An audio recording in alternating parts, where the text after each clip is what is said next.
Hello, dear students. Welcome to your own channel, Geography with Dr. Rafi. Geography with Dr. Rafi में आपका welcome है, आपका स्वागत है, खैर मकदम है।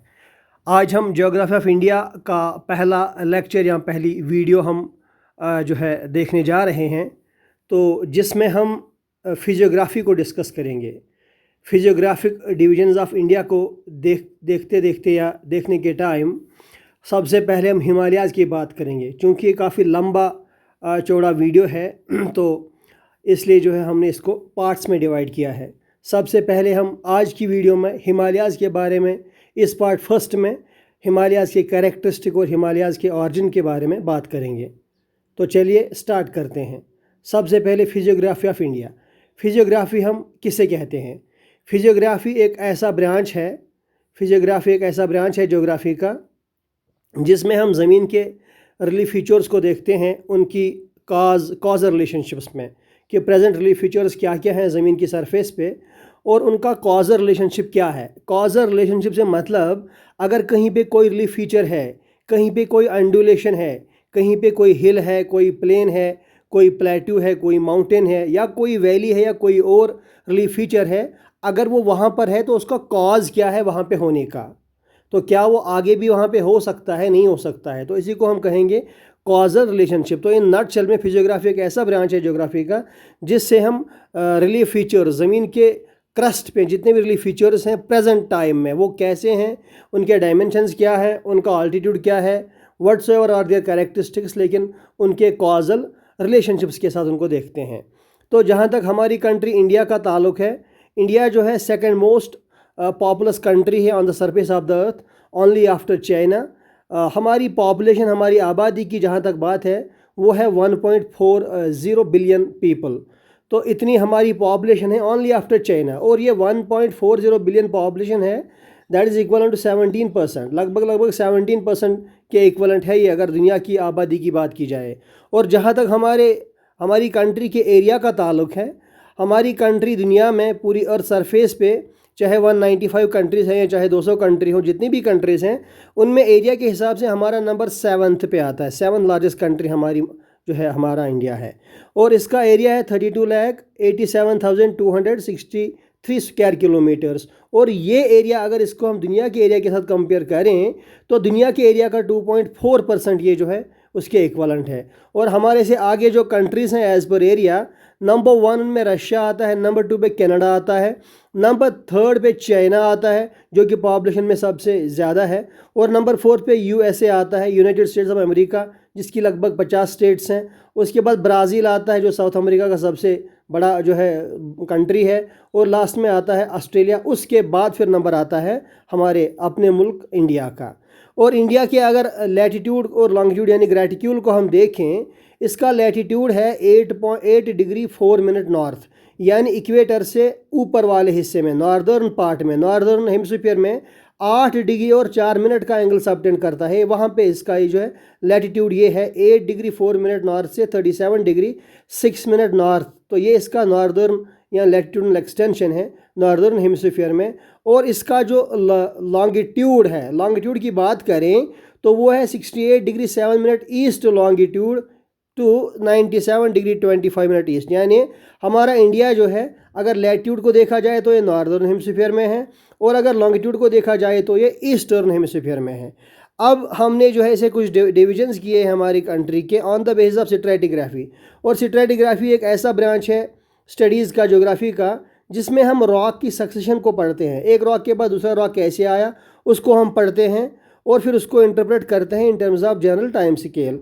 और on the base of that stratigraphy as well as on the base of tectonic history, Hindustan को हम 5 बड़े हिस्सों में डिवाइड करते हैं, 5 मैक्रो रीजन्स में, 20 मेसो रीजन्स में और 58 माइक्रो रीजन्स में डिवाइड करते हैं।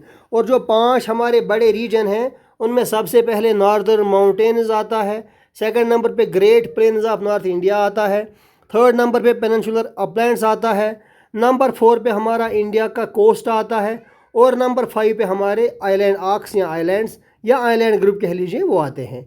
चलिए नेक्स्ट स्लाइड की बात करते हैं। ये जो आप देख रहे हैं मैप आपके स्क्रीन के सामने, इस पे ये जो आप ब्राउन कलर में देख रहे हैं ये पूरा एरिया, ये सारा हिमालयाज़ है। नंबर 1 पहला फिजियोग्राफिक डिवीजन। ये जो आप थोड़ा सा ग्रीनिश टाइप में पर्पल ग्रीन टाइप का देख रहे हैं, ये हमारा इंडो गैंगेटिक प्लेन है या नॉर्दर्न माउंटेन्स है। उसके बाद ये वाला एरिया जो आप देख रहे हैं बिल्कुल अलग कलर का, ये ट्रायंगुलर शेप में ये हमारा पेनिनसुलर प्लेटू है या पेनिनसुलर अपलैंड्स है। उसके बाद ये जो आप पेनिनसुलर प्लेटू के राइट साइड में ग्रीन ग्रीन ग्रीन देख रहे हैं या इसके लेफ्ट साइड में यानी वेस्ट साइड में ग्रीन एरिया देख रहे हैं, ये पूरा है कोस्टल लैंड्स, हमारा कोस्टल एरियाज़ या कोस्टल लोलैंड्स। उसके बाद जो यहाँ पे आप देख रहे हैं ये आइलैंड आर्क्स हैं, हमारे कंट्री के आइलैंड्स है, चाहे इस ओशन में हो, इस जिसे बे ऑफ बंगाल कहते हैं, बे ऑफ बंगाल, या चाहे आप लेफ्ट साइड में देखिए अरेबियन सी, इसमें जो आइलैंड्स हैं ये हमारे 5 डिवीजन्स हैं फिजियोग्राफिक डिवीजन हमारी कंट्री के। तो चलिए अब अगले स्लाइड पे देखते हैं। यहाँ पे हमने कोशिश की है, यहाँ पे लिखा भी है हिमालयाज़ या the great mountains of north. ये जो आप देख रहे हैं बिल्कुल आपके सामने, ये जो आप देख रहे हैं ये हिमालयाज़ हैं पूरे, जितना भी आपका एरिया कलर दिख रहा है तो ये आपका हिमालयाज़ है। जो पहला फिजियोग्राफिक डिवीज़न है उसकी हम बात करेंगे, उसको हम थोड़ा सा जूम करके दिखाने की कोशिश की है और आगे चलते हैं। ये इसी का क्रॉस सेक्शन है, आप जो देख रहे हैं ये हिमालय की पहाड़ियाँ हैं, इनका क्रॉस सेक्शन, ये इनके क्रस्ट हैं या इनको समिट्स भी कह दीजिए। देख रहे हैं आप इस तरह से ये अलग अलग जो है मतलब माउंटेन रेंजेस हैं और अलग अलग पैरेलल रेंजेस हैं ये, तो ये इनके क्रेस्ट्स हैं या इनकी समिट्स हैं। इसको हमने क्रॉस सेक्शन के तौर पे दिखाने की कोशिश की है। और आगे चलते हैं, यहाँ पे हम जो है दिखा रहे हैं द नॉर्दर्न माउंटेन्स या हिमालयाज़। अब इनकी बात करते हैं, जो पहला फिजियोग्राफिक डिवीजन है द नॉर्दर्न माउंटेन, इसकी बात करते हैं। इसमें हमने ये कुछ चीज़ें जो है कैरेक्टरिस्टिक फीचर इसके दिखाने चाहे हैं। सबसे पहले हम ये कहना चाहते हैं कि द हिमालयाज़ जो हैं इनका दूसरा नाम है हिमाद्री। हिमाद्री भी हम इन्हें कहते हैं, हिमाचल के नाम से भी जानते हैं या हिमावन के नाम से भी हम इन्हें कभी कभी लिखते हैं, याद करते हैं, जानते हैं, पहचानते हैं। और ये हिमालयाज़ जो हैं इनमें ऐसे माउंटेन्स हैं जिनकी 2 सिफात है। एक सिफात है ये सबसे यंगेस्ट माउंटेन है on the surface of earth, दूसरा ये लॉफ्टेस्ट माउंटेन भी हैं, इसके जैसे ऊंची पहाड़ियाँ कोई है नहीं। और इसका अगर एरिया देखा जाए तो 5 लाख स्क्वायर किलोमीटर इसका जो है हिमालयाज़ का एरिया है। और जहाँ तक इनकी लेंथ की बात है, इनके स्ट्रेच की बात है, तो 2400 किलोमीटर इनका जो है लेंथ है from Indus gorge to Brahmaputra gorge. आगे चल के हम दिखाएंगे इंडस से कहाँ से जो है कहाँ तक। यहाँ से अगर इंडस बहती है, मान लीजिए ये आपका रिवर इंडस है, ये यहाँ पे एक गॉर्ज बनाती है, तो इस इंडस रिवर से यहाँ पे जो है यहाँ ब्रह्मपुत्र बहती है बिल्कुल इस तरह से, तो इंडस गॉर्ज से ब्रह्मपुत्र गॉर्ज तक, यहाँ तक जो है ये लेंथ इनकी 2400 किलोमीटर है। ये जो आप देख रहे हैं 2400 किलो, तो यही हम कहना चाहते हैं, इसका स्ट्रेच जो है इंडस गॉर्ज से ब्रह्मपुत्र गॉर्ज तक इसका स्ट्रेच जो है वो 2400 किलोमीटर्स का है। और जहाँ तक इसकी विड्थ की बात है, विड्थ इसकी ईस्टर्न एरिया में अरुणाचल प्रदेश में कम है 200 किलोमीटर्स, और लेफ्ट साइड में यानी वेस्ट साइड में कश्मीर हिमालयाज़ में 500 किलोमीटर इसकी विड्थ है। और पामीर नाट जो है, जिसे दुनिया का रूफ भी कहते हैं, रूफ ऑफ द वर्ल्ड, वो असल में एक कनेक्टिंग लिंक है between Himalayas and the central Asian mountain. जो सेंट्रल एशिया के माउंटेन्स है जो हिमालयाज़ के नॉर्थ में है, उनमें और हिमालयाज़ में जो कनेक्टिंग लिंक है उसे जो है पामीर नाट कहते हैं, और ख़ास तौर से दूसरा नाम उसका रूफ ऑफ द वर्ल्ड भी है। उसी पामीर नाट से हिमालयाज़ एक्सटेंड करती हैं इस तरह से जो है एक कन्वेक्स शेप में। ये मान लीजिए अगर आपका पामीर नाट है और ये इस तरह से ये हिमालयाज़ आपकी जो है एक्सटेंड कर जाती हैं एक कन्वेक्स शेप में, एक कन्वेक्स आर्क में जो है आर्क्यूएट शेप में, बिल्कुल जो है पामीर नाट से, इस पामीर नाट से बिल्कुल जो है ईस्टर्न साइड में जो है ये कर जाती हैं, मतलब ये करती हैं, एक्सटेंड हो जाती हैं। तो हिमालयाज़ की अब ख़ास अगर खसूसियत की बात करें, इनमें कुछ ख़ास चीज़ें हैं हिमालयाज़ में। इसकी खसूसियत ये है कि इन्होंने एक मतलब अच्छी खासी पर्सनालिटी को अटेन किया है, लेकिन कुछ सिफ़ात की वजह से। एक सिफ़ात इनका ये है, हाई ऑल्टीट्यूड है इस हिमालयाज़ का। दूसरा, ग्रेडियंट इसका यहाँ स्लोप काफ़ी स्टीप है, और इनके जो समिट्स हैं, इनकी पहाड़ियाँ जो हैं उनमें हमेशा बर्फ़ से जो है ढकी रहती हैं, तो स्नो केप्ड समिट्स। और जो ड्रेनेज जो रिवर फ्लो करते हैं वो यूथफुल स्टेज में है, यूथफुल ड्रेनेज है इसकी। और जो इसका जियोलॉजिकल स्ट्रक्चर है वो काफ़ी कॉम्प्लेक्स है, उसमें इग्नियस रॉक्स भी और ख़ास तौर से सेडिमेंट्री रॉक्स पाए जाते हैं। और जो इनका फ्लोरा है वो काफ़ी रिच है, लेकिन है टेम्परेट, तो रिच टेम्परेट जो है फ्लोरा, ये इसकी कुछ सिफ़ात हैं। और आगे चल के देखते हैं, नेक्स्ट जो है आपके सामने स्क्रीन के सामने है, मैंने ऑरिजिन ऑफ हिमालयाज़ को जो है यहाँ पे बताना चाहा है। हिमालयाज़ के ऑरिजिन को हम 2 पर्सपेक्टिव से समझ सकते हैं। एक पर्सपेक्टिव है, एक कॉन्सेप्ट है, उसे कहते हैं जियोसिंक्लाइनल कॉन्सेप्ट। उस दूसरे को कहते हैं प्लेट टेक्टोनिक कॉन्सेप्ट। उस पहले जियोसिंक्लाइन कॉन्सेप्ट को देखते हैं। जियोसिंक्लाइन कॉन्सेप्ट के हिसाब से, इसके अनुसार हम ये कहते हैं कि 180 million years ago, 180 million years ago Mesozoic era में एक सुपर कॉन्टिनेंट हुआ करता था, एक सुपर कॉन्टिनेंट जिसका नाम था पेंजिया। उस पेंजिया के सराउंडिंग में जो है पानी था और उस पानी का नाम था पैंथालासा। और फिर क्या हुआ, ये सुपर कॉन्टिनेंट डिसइंटीग्रेट हुआ दो हिस्सों में। इसके दो हिस्से बन गए, नॉर्दर्न हिस्सा और साउदर्न हिस्सा। ये नॉर्थ का हिस्सा बना, ये साउथ का हिस्सा बना। नॉर्थ वाले हिस्से को हमने कहा अंगारा लैंड, साउथ वाले हिस्से को हमने कहा गोंडवाना लैंड। और उसमें जो बीच का जो एरिया था, इसमें ये पानी जो ये यहाँ था पैंथालासा, ये पूरा जो है इसमें आ गया और ये उसने पूरा ये बीच वाला एरिया घेर लिया। और इस एरिया को हमने कहा, इस पानी वाले एरिया को, ये टिथी सी बन गया। और टिथी सी के बाद ये टिथी सी जो था ये यूरोप से था, यूरोप से लेके चाइना तक। टिथी सी जो था यूरोप से लेके चाइना तक इसका एक्सटेंशन था टिथी सी का। उसके बाद हम ये कहते हैं, उसके बाद सेडिमेंट्स ने, चाहे ये ऊपर वाला हिस्सा था, ये नॉर्दर्न पार्ट था, या चाहे साउदर्न पार्ट था, यहाँ से भी इसमें सेडिमेंट्स आए, यहाँ से भी सेडिमेंट आए इस टिथी सी में। तो ये टिथी सी में सेडिमेंट्स जब बिलियंस ऑफ ईयर्स के लिए डिपॉजिट होते रहे, तो एक टाइम आया जिसे हमने क्रिटेशियस टाइम कहा। उसकी एज का एक्सटेंशन था 145 टू 72 मिलियन ईयर्स एगो। उसमें इस सी के बेड ने, टिथी सी के बेड ने राइज करना स्टार्ट किया। और जब ये टिथी सी का बेड राइज हो गया, तो उसके बाद जो है तीन बार ये राइज हुआ है। 3 बार इसमें अपहीवल आए हैं, मूवमेंट्स हुए हैं, और 3 बार इसमें डिस्टर्बेंस हुई है। पहला अपहीवल जब आया तो उससे क्या हुआ, उससे हमारे वो पहला अपहीवल 56 टू 37 मिलियन ईयर पहले आया। उस पीरियड को हम कहते थे ईओसीन।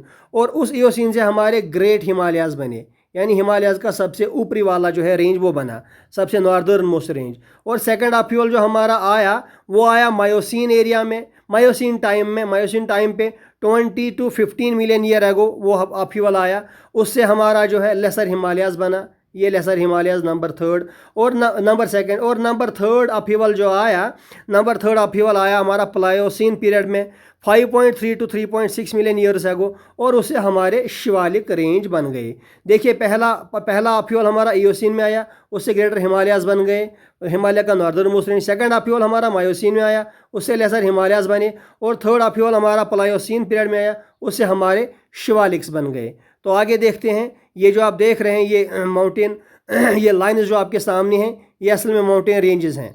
माउंटेन, ये जो आप उसके बैकग्राउंड में देख रहे हैं, ये थोड़ा सा ये शेडेड, ये असल में हिमालयन जियोसिंक्लाइन है।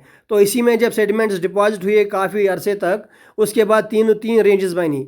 सबसे पहले हमारी जो है नॉर्दर्न मोस्ट रेंज बनी, और उसके बाद नॉर्दर्न मोस्ट रेंज जब बनी, उसके बाद कराकोरम, या ये जो उसके बाद जो है ये हमारा मिडल हिमालयाज बन गया या लेसर हिमालयाज बन गया। तो लास्ट में हमारी शिवालिक रेंज बन गई।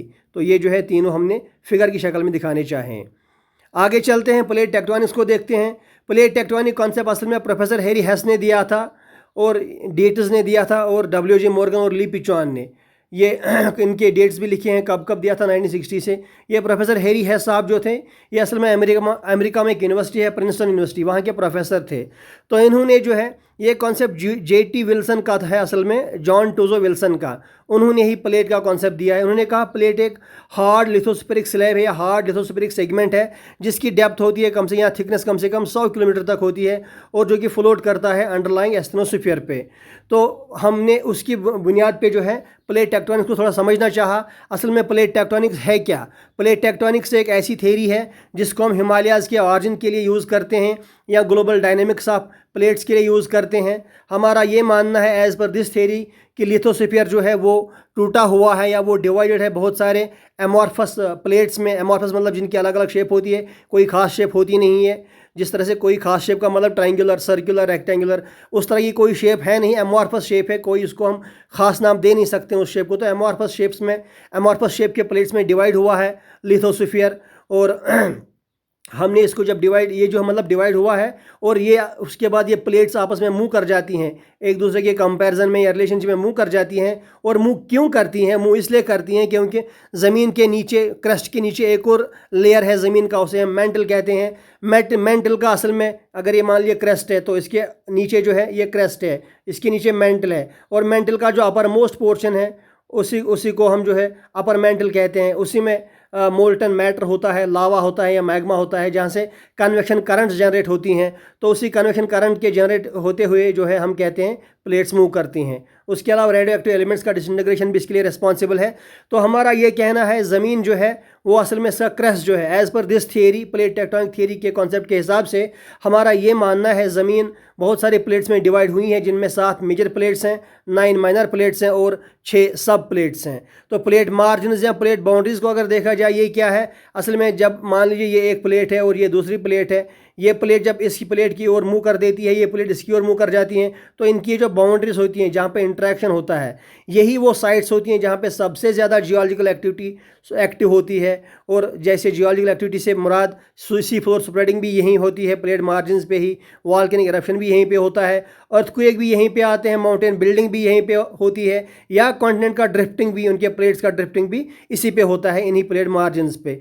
तो दूसरे पॉइंट पे हम दिखाना ये कहना चाहते हैं, अकॉर्डिंग टू दिस थ्योरी, इस थ्योरी के हिसाब से 3 तरह की प्लेट बाउंड्रीज़ हैं, 3 तरह की प्लेट बाउंड्रीज़ हैं। जैसे ये एक प्लेट हुई, ये एक प्लेट हुई, अगर एक प्लेट दूसरे प्लेट की ओर मूव कर गई तो इसे कहेंगे कन्वर्जिंग प्लेट बाउंड्री। जब ये कन्वर्जिंग प्लेट बाउंड्री आपस में मिल जाती है, बिल्कुल 2 प्लेट मिल जाती हैं, तो वहाँ पे डिस्ट्रक्शन होता है, तो हम इसे कन्वर्जेंट प्लेट बाउंड्री भी कहें या डिस्ट्रक्टिव प्लेट बाउंड्री भी कहें। और उसके बाद जो होता है, एक प्लेट और दूसरी प्लेट जो है अपोजिट डायरेक्शन में मूव कर जाती हैं, तो जब ये अपोजिट डायरेक्शन में मूव कर जाती है, इनको डाइवर्जेंस कहते हैं या डाइवर्जेंट प्लेट बाउंड्रीज कहते हैं। अगर डाइवर्जेंट प्लेट बाउंड्री याद ना रहे तो हम इसको जो है कंस्ट्रक्टिव प्लेट बाउंड्री भी कहेंगे, क्योंकि जब ये दोनों प्लेट एक दूसरे से दूर चली जाती हैं तो यहाँ पे कंस्ट्रक्शन होता है किसी माउंटेन का या किसी और चीज़ का। उसके अलावा लास्ट में जो है ट्रांसफॉर्म प्लेट बाउंड्री है। ट्रांसफॉर्म प्लेट बाउंड्री वो प्लेट बाउंड्री है कि जहाँ पे मान लिया आपकी एक प्लेट है और ये आपकी दूसरी प्लेट है यहाँ पे, और आपकी ये प्लेट इस तरह मूव कर रही है, ये प्लेट इस तरह मूव कर रही है, और यहाँ पे इस वाले एरिया में ये दोनों प्लेट जो है आपस में टकरा क्या गई, मतलब स्लाइड पास्ट हुई, एक दूसरे को खराशते हुए, मतलब एकदम खरोच पहुँचाते हुए जो है आप मतलब चली गई, निकल गई एक दूसरे के साथ, मतलब अपनी अपनी डायरेक्शंस में। तो इसको जो है इस तरह की प्लेट बाउंड्री को, जहाँ पे ना कंस्ट्रक्शन हो ना डिस्ट्रक्शन हो, हाँ वहाँ पे इसको हम कहेंगे ट्रांसफॉर्म प्लेट बाउंड्री। ये 3rd तरह की प्लेट बाउंड्री है, और हम कहते हैं it is the constructive plate boundary. ये असल में कंस्ट्रक्टिव प्लेट बाउंड्री है, यानी कि जहाँ पे वो प्लेट बाउंड्री जहाँ पे 2 प्लेट्स अलग अलग मूव कर जाते हैं, where folded mountains are formed. हम चूँकि हिमालयाज़ की बात कर ही रहे हैं, तो ये असल में कंस्ट्रक्टिव प्लेट बाउंड्री है जहाँ पे हिमालयाज़ फॉर्म होते हैं या फोल्ड माउंटेन्स फॉर्म होते हैं। और आगे चलते हैं, थोड़ा सा मैकेनिज्म देखते हैं। हमने यहाँ पे लिखा है प्लेट टेक्टोनिक्स के मैकेनिज्म को समझने के लिए 70 मिलियन ईयर्स पहले Indian plate started moving towards Eurasian plate. ये इंडियन प्लेट जो था उसने जो है मूव करना स्टार्ट किया यूरेशियन प्लेट की तरफ। मान लीजिए आपका जो है आपकी ये इंडियन प्लेट थी, और ये यहाँ से आपकी इंडियन प्लेट थी, ये आपकी जो है देखिए ये आपकी यूरेशियन प्लेट थी, ऊपर जो है यूरेशियन प्लेट या एशियन प्लेट कहिए, यूरेशियन प्लेट, और नीचे वाली आपकी इंडियन प्लेट है, ठीक है, इंडियन प्लेट। और ये प्लेट, इस प्लेट ने इस प्लेट की ओर मूव करना स्टार्ट किया, जिससे क्या हुआ, इनमें क्रिस्टल इंटरेक्शन हुआ। तो यही हम कह रहे हैं 17 मिलियन ईयर्स एगो हिंदुस्तान की प्लेट ने, इंडिया की प्लेट ने यूरेशियन प्लेट की तरफ या एशियन प्लेट की तरफ मूव करना स्टार्ट किया, और उससे क्या हुआ, as a result of is the intervening sea Tethys sea started contracting. जो इनके बीच का सी था और वो जो है कॉन्ट्रैक्ट होना स्टार्ट हुआ। ऑब्वियस सी बात है, जब एक प्लेट है ये दूसरी प्लेट है, ये मान लीजिए इनके बीच में जो है सी है, टिथी सी है। जब ये प्लेट अपनी जगह पे है और ये प्लेट थोड़ा और पास आ गई, जब ये पास आ गई तो ये जो सी है इसका, जिसकी अभी तक यहाँ इतनी ज़्यादा डायमेंशन थी, अब इतनी ही डायमेंशन रह गई, तो ये सी जो बीच वाली सी है ये थोड़ा सा कंट्रैक्ट करना स्टार्ट कर जाएगी। उसके बाद हमने ये लिखा इंडियन प्लेट बीइंग डेंसर, चूँकि इंडियन प्लेट डेंसर थी और वो सबडक्ट कर गई, इंडियन प्लेट चूँकि डेंसर थी वो सबडक्ट कर गई यूरेशियन प्लेट के अंदर। ये मान लीजिए इंडियन प्लेट है आपकी, ये जो है आपकी सबडक्ट कर गई, बिल्कुल नीचे चली गई। ये आपकी इंडियन प्लेट थी, वो ऊपरी वाली यूरेशियन प्लेट थी, आपकी जो इंडियन प्लेट थी वो सबडक्ट कर गई नीचे। ये हमने सेकंड में लिखा है। और जियोलॉजिस्ट का बिलीव है कि जो that sediments got folded in 3 successive phases, ये सेडिमेंट जो उसके बाद जब सबडक्ट हुई इंडियन प्लेट यूरेशियन प्लेट के अंदर नीचे, तो उसके बाद जो सेडिमेंट्स थी में थी वो ऊपर आना स्टार्ट कर गई, और उन्होंने जो है तीन सक्सेसिव फेजेस में बिल्कुल वो ऊपर आई हैं। तो सबसे पहले इसमें लिखा भी है, उसकी वजह से जो है 3 हिमालय रेंजेस बन गई पहले। उसमें जो है सबसे पहले ग्रेट हिमालयस बनी, उसके बाद लेसर हिमालयस और लास्ट में जो है शिवालिक्स बन गई। हमने ये लिखा भी है कि चूंकि ऑल दो दिस प्रोसेस कंप्लीटेड, ये सबडक्शन दोनों प्लेट्स की सबडक्शन का प्रोसेस कंप्लीट हो चुका है ऑलमोस्ट 10 मिलियन ईयर्स अगो, लेकिन अभी भी इंडियन प्लेट सबडक्ट कर रही हैं, स्टिल मूव कर रही हैं towards north at the rate of 5 centimetres per year, और अभी भी हिमालयाज राइज कर रही हैं। इसका हमने रिसेंटली एक एविडेंस देखा, नेपाल और चाइना ने एक सर्वे कंडक्ट की हिमालयाज की, क्या ये वाकई में राइज हो रहे हैं नहीं हो रहे हैं, क्या ये वाकई में यंगेस्ट माउंटेन्स ऑफ अर्थ हैं या नहीं है। तो हमने उससे पाया कि माउंट एवरेस्ट की हाइट जो इंक्रीज़ हुई है रिसेंटली 86 सेंटीमीटर इंक्रीज़ हुई है। उसका मतलब है कि ये प्लेट्स जो हैं which proves the movement of plates and their tectonics, plate अभी भी जो है मूव कर रही हैं। तो चलिए ये देखिए आप, यहाँ पे हमने थोड़ा सा दिखाना चाहा है। ये जो आप देख रहे हैं स्क्रीन पे, ये इंडियन प्लेट है और ये वाली एशियन प्लेट है, या जिसको अभी तक इरेक्शन प्लेट हम कह रहे थे। देखिए इसकी डायरेक्शन है, इंडियन प्लेट इस तरह मूव कर रही है और ये आपकी एशियन प्लेट है, और इस तरह थोड़ा सा और जब नीचे इसकी ओर आई तो यहाँ पे ये सबडक्शन हुआ इसका, इसके अंदर चली गई ये प्लेट, इस प्लेट के नीचे चली गई, और उसके बाद फिर जो है ये देखिए आप, ये फोल्ड माउंटेन्स बन गई। अभी तक जो कॉन्सेप्ट हम समझा रहे थे वो उसी का जो है प्रैक्टिकल डेमोन्स्ट्रेशन है। तो चलिए थैंक यू वेरी मच। ये एंड ऑफ फर्स्ट पार्ट हुआ है, और सेकंड पार्ट में हम कंटिन्यू करेंगे जिसमें हम रीजनल डिविजन ऑफ हिमालयस 2 देख लेंगे। Thank you very much. Do subscribe, like and share for new updates.